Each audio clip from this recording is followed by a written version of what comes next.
All right, guys, thanks again for joining. This is another mock draft. This is going to be a 12-teamer this time. I'm picking from the 4th spot. This is a PPR. This is a regular PPR. This is not a super flex. So just wanted to throw that out there and let you guys know that it's just going to be a regular PPR draft. Again, 12-team from picking from the 4th spot. The first pick that I got was Cooper Kupp. Henry and McCaffrey and Jonathan Taylor went before that. So I was good to get Cooper Kupp there. Could have gone with Eckler. But I decided to mix it up a little bit. I've been doing running back heavy kind of too much. So I wanted to mix that up. Second round came back to me, and I was able to get Mike Evans. Again, double up on the receivers there. I could have got Tyreek Hill or Deebo Samuel. Again, I'm a little bit nervous with Deebo Samuel because of the new quarterback. We'll see how that works out. I'd rather take a sure thing that's high up in the draft. And same thing with Tyreek Hill.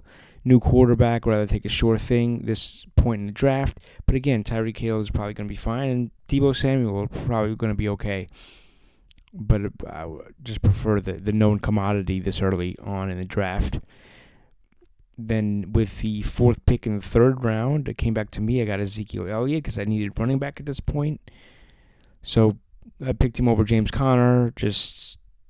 I just like his opportunity. He's going to have a lot of opportunity again this year as normally, but without those receivers that they lost, Mark Cooper and Cedric Wilson, those are going to be big losses for them. So they're going to need to, use Tony Pollard and Ezekiel Elliott, I think even more so than they have in the past. So especially to those newer receivers they got, the rookie and James Washington, as they get acclimated, definitely going to be leaning on the running backs and CD.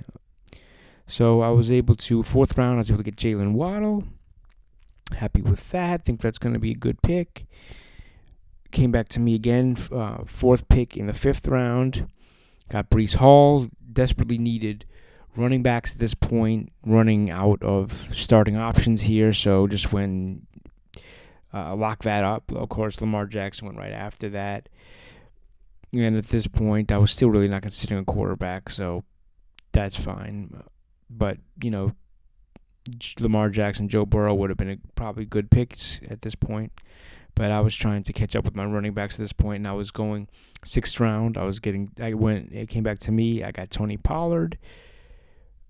Again, I think having that Ezekiel Elliott, Tony Pollard, I think both those guys could be very, very beneficial, and both could be viable in fantasy.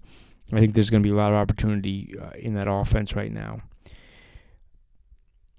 4th pick in the 7th round, got Gabe Davis.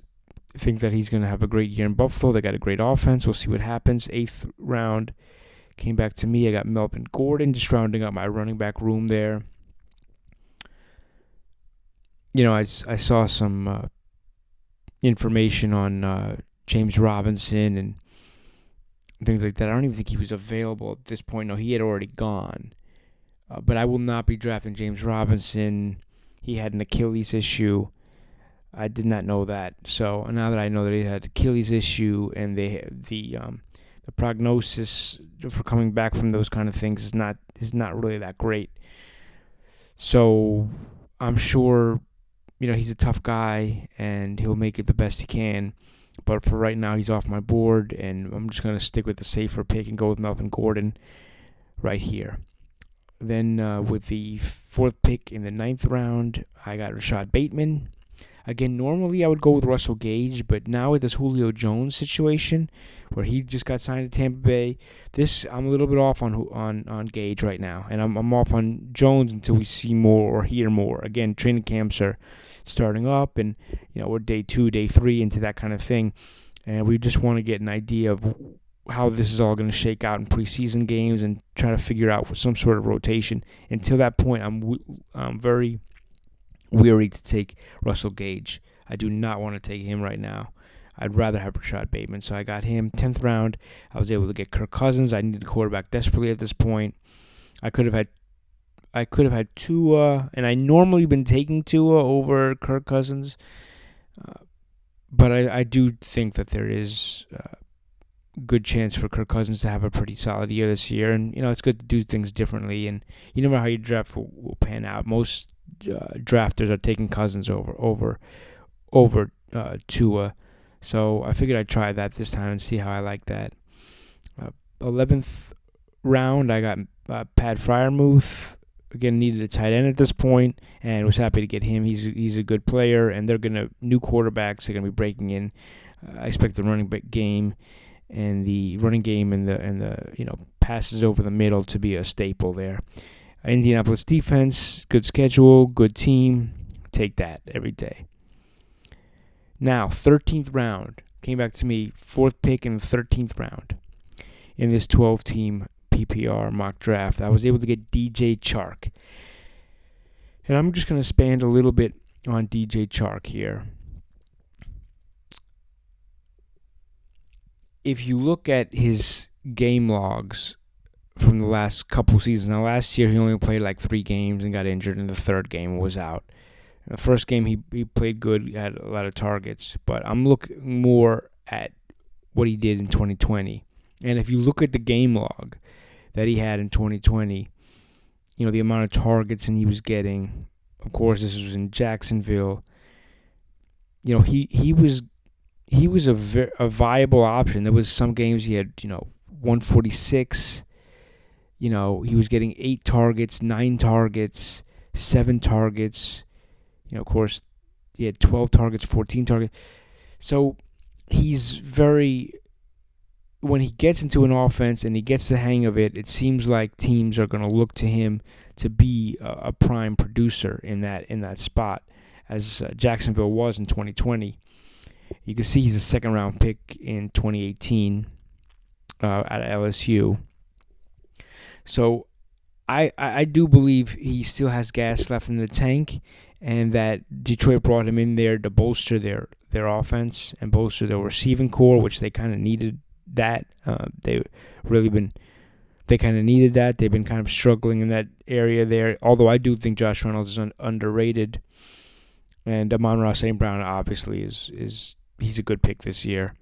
But they do definitely need another guy on the outside to kind of help out and take the pressure off of Amon-Ra St. Brown and Hawkinson. So I think DJ Chark could be a sneaky pick. I'm not saying he's going to light the world on fire. I just think I was excited about what I saw with Jared Goff and the Detroit offense last year. It wasn't sexy, but it was solid.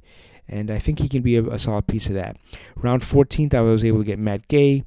LA Rams are going to score a lot of points, so get him.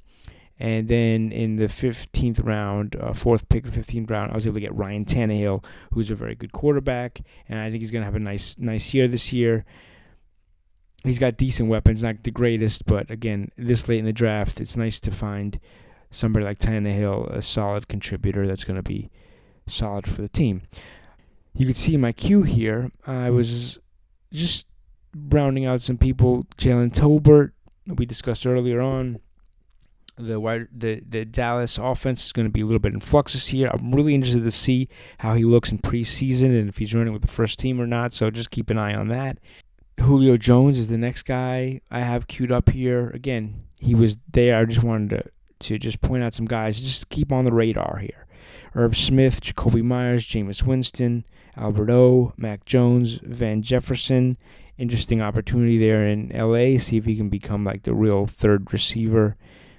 Jahan Dotson, Philadelphia defense, Brian Robinson, with the news here that heard about that the Commanders are going to do more short yardage work with Brian Robinson, giving him a chance for that.